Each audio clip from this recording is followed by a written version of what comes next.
Assalamualaikum warahmatullahi wabarakatuh. Saya Yudi Pramuko. Tiap hari jualan bubur ayam di Kampung Tajur di Desa Pamekarsari jam 6 sampai jam 10 pagi. Saya harus sudah pulang. Saya juga YouTuber pemula tertua di Semesta dengan 12.000 video. Kita mulai dengan subscriber 38 subscriber, belum sampai 40 pada akhir 2018. Sekarang alhamdulillah subscribernya sudah 426.000. Ya, satu pencapaian yang alhamdulillah. Dan sekarang kita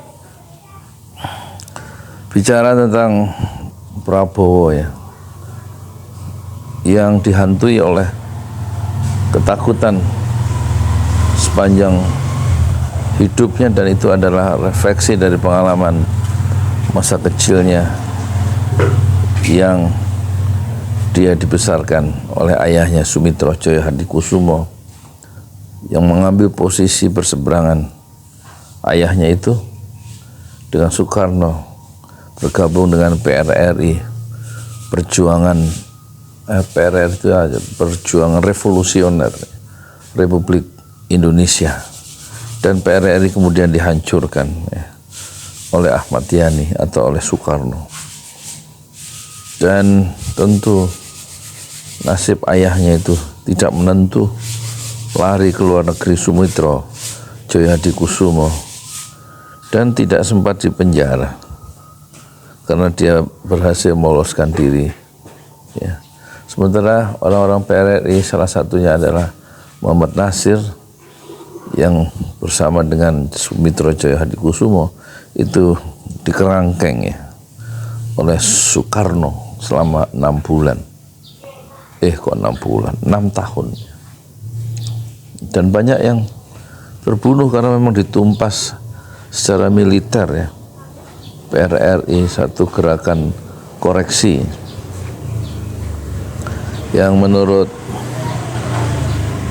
sebenarnya kepuasan para tokoh-tokoh militer di daerah yang kemudian mengkonsolidasikan diri dari dalam militer ya. Dan Sumitro ikut meskipun dia tidak militer. Nasir ikut ya. Dia pergi ke Sungai Dareh sebagai salah satu tokoh di partai politik Islam Masyumi. Itu dia ikut menggabung secara pribadi, sebenarnya bukan utusan, bukan amanah dari rapat tokoh-tokoh Masyumi. Jadi atas nama pribadi dia pergi dan bergabung dengan PRRI. Satu nasib oposisi yang pilu dan tragis karena mengorbankan banyak saudara-saudara sebangsa, saudara-saudara setanah air ditumpas secara militer oleh Soekarno. Dan ini tentu ya, oposisi yang kalah ya, itu membekas ya dalam diri Sumitro, dalam diri Prabowo kecil ya, yang harus sekolah di Eropa dan kemudian harus sekolah di Singapura kalau tidak salah. Jadi yang ditakuti oleh oleh Prabowo adalah oposisi ya. Oposisi sebenarnya. Dan dia selalu ingin menghendaki persatuan.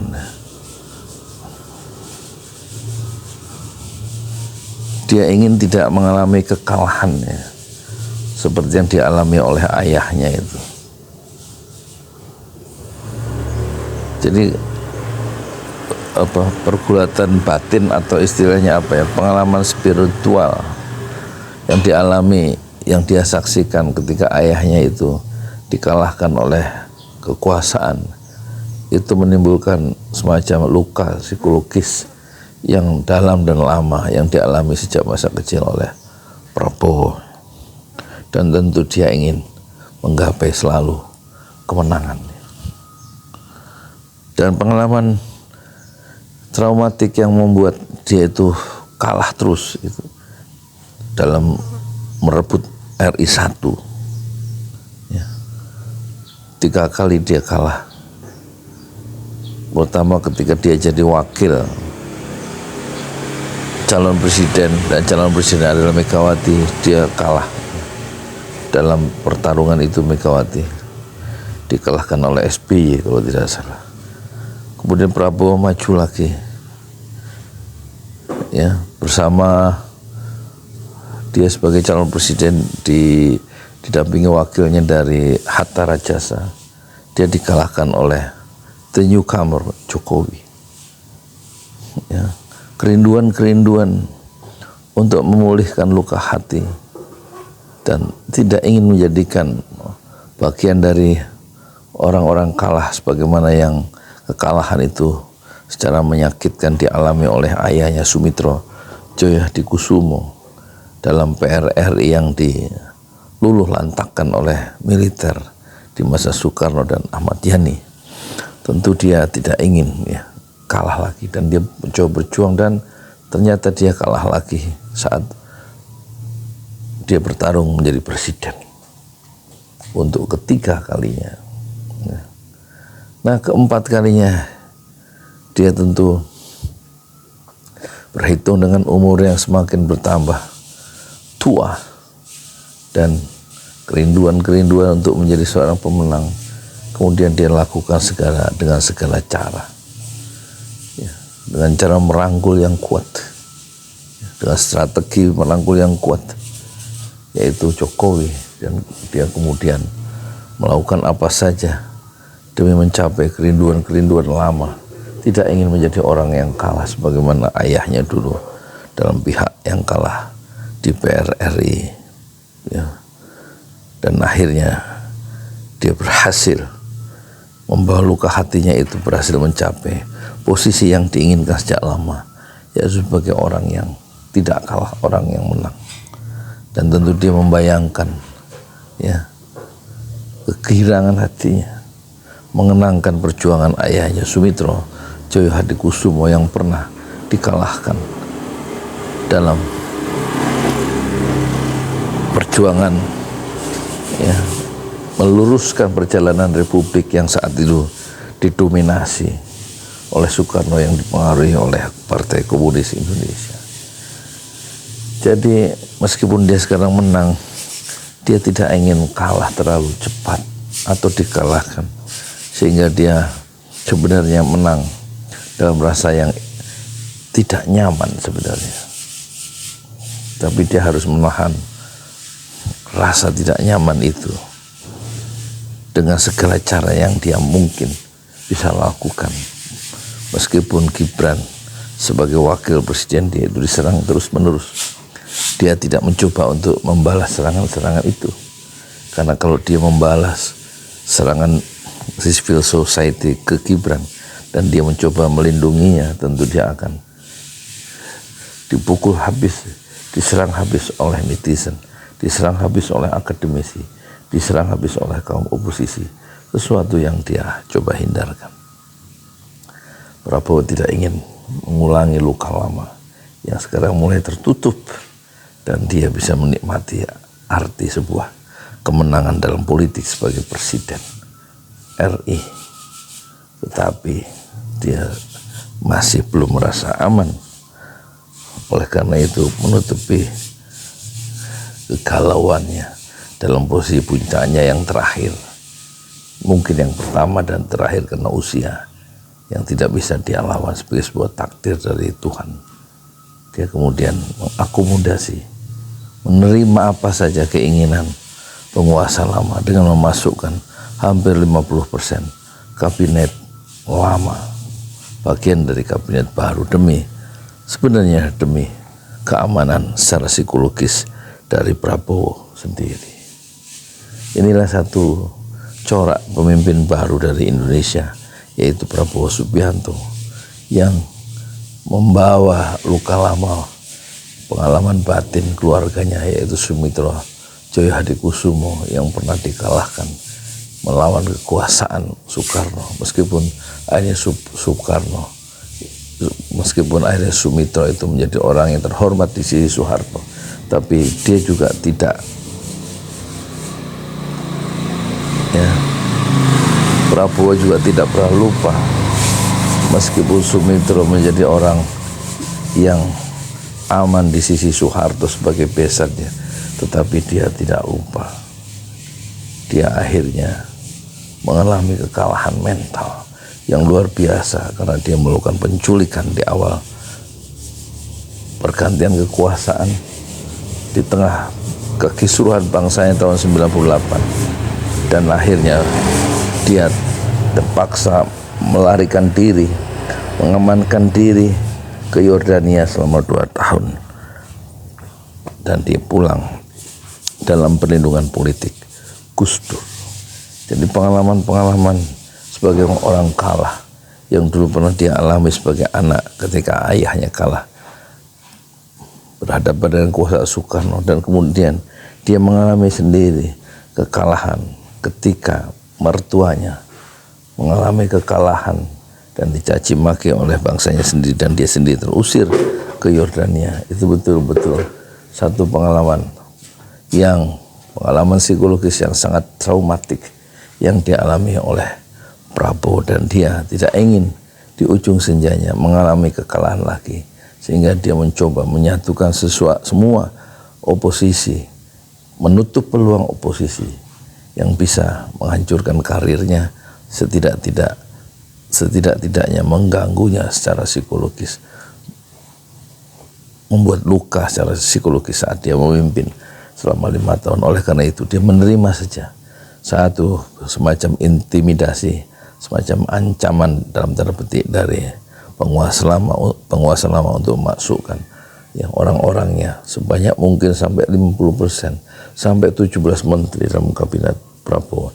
Ini semata-mata bukan pertimbangan meritokrasi atau bukan pertimbangan dalam pendekatan kabinet Zaken, kabinet yang berbasiskan meritokrasi atau keahlian atau kecakapan profesional, tapi betul-betul pendekatan yang sangat politis untuk mengamankan secara psikologis Prabowo sendiri. Ya. Jadi inilah satu tokoh yang mengalami sejarah panjang, sejarah luka, secara psikologis yang dia derita sampai dia terbuang sejak masa kecil ke Eropa dan ke Singapura, dan kemudian dia terbuang lagi saat dia ingin menggapai panglima, menjadi panglima TNI, justru dia dipecat, dicopot pangkatnya oleh Wiranto atas perintah B.J. Habibie.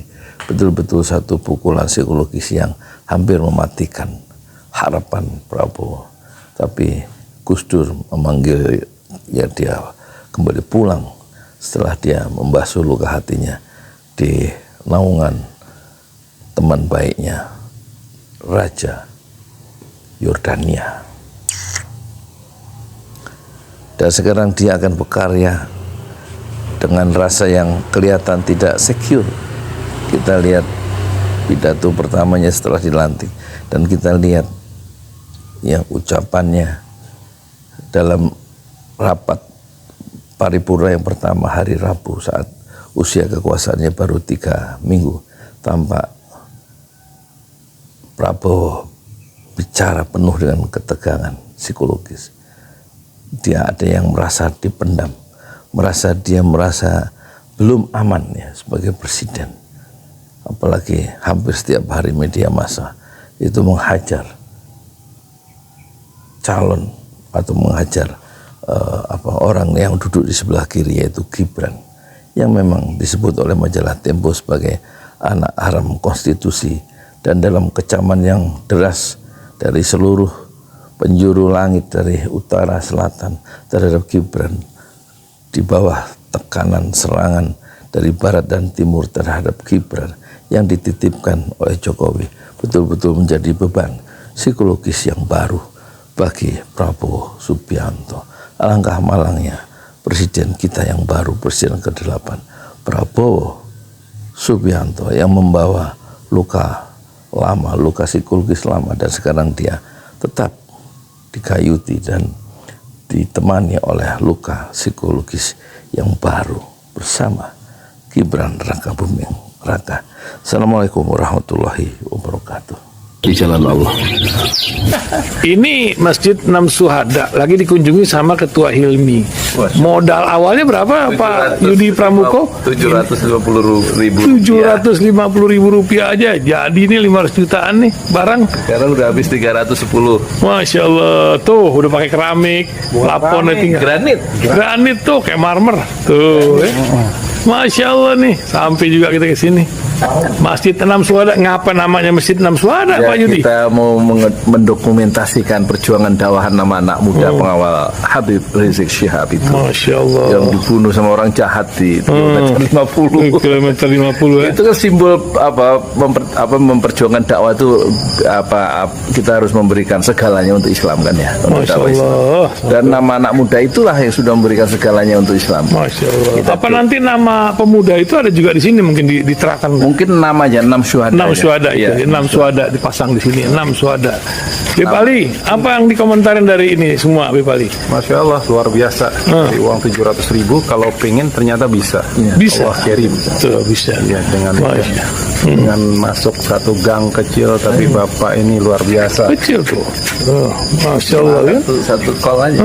Masya Allah. Perjuangan Pak Yudi Pramuko, YouTuber sejagat paling tua. Tertua di semesta. Tertua di semesta. Masya Allah. Tukang donat. Tukang donat. Tukang donat dari Paru. Ini saya laporkan dari lapangan ini langsung dari Masjid Enam Syuhada. Masya Allah. Dan ini dia. Dalam lihat ah. Tuh lihat tuh masjidnya. Tuh imamnya di situ tuh. Malam-malam lagi kita. Masya Allah. Masih kurang nih. Atapnya katanya transfer aja. Masjid Enam Syuhada sebentar lagi selesai. Dinding lubang angin sebagian sudah terpasang. Lantai 2 dan kemudian plafon termasuk lantai bukan keramik, granit 150 dus bersama tiang-tiang yang ada 16 setinggi 4,5 meter. Kemudian finishing terakhir adalah tangga menjebol atap ya, lantai pertama untuk masuk ke lantai 2. Inilah Masjid Enam Syuhada. 2,5 tahun lalu dimulai pada 2 Agustus hari Senin 2021. Tinggal sedikit lagi insya Allah, dan lantainya dari keramik, bukan keramik, granit sudah diresmikan lantai pertama. Nanti lantai kedua lewat sini tangganya jebol untuk masuk ke lantai 2. Inilah Masjid Enam Syuhada yang sangat megah karena dari bahan-bahan pilihan, kualitas nomor 1.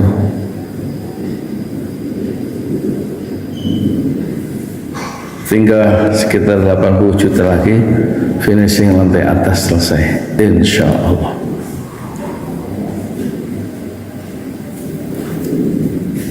Ya, inilah Masjid Enam Syuhada yang sangat bersejarah ya dalam sejarah dakwah Indonesia modern, insya Allah, karena ini dibangun dalam konteks kezaliman rejim penguasa yang sudah membunuh 6 santri dari front pembela Islam, dan kita abadikan pengorbanan dan perjuangan dakwah mereka, sehingga kita sebut namanya Masjid Enam Syuhada. Mereka mengawal perjalanan dakwah gurunya Habib Rizik Syihab, dan mereka dicegat oleh orang-orang jahat di kilometer 50. Saya Yudi Pramuko, tukang donat dari Parung Juber, tertua di semesta Fasbir Sabrun Jamila. Bersabarlah dengan kesabaran yang indah. Assalamualaikum warahmatullahi wabarakatuh.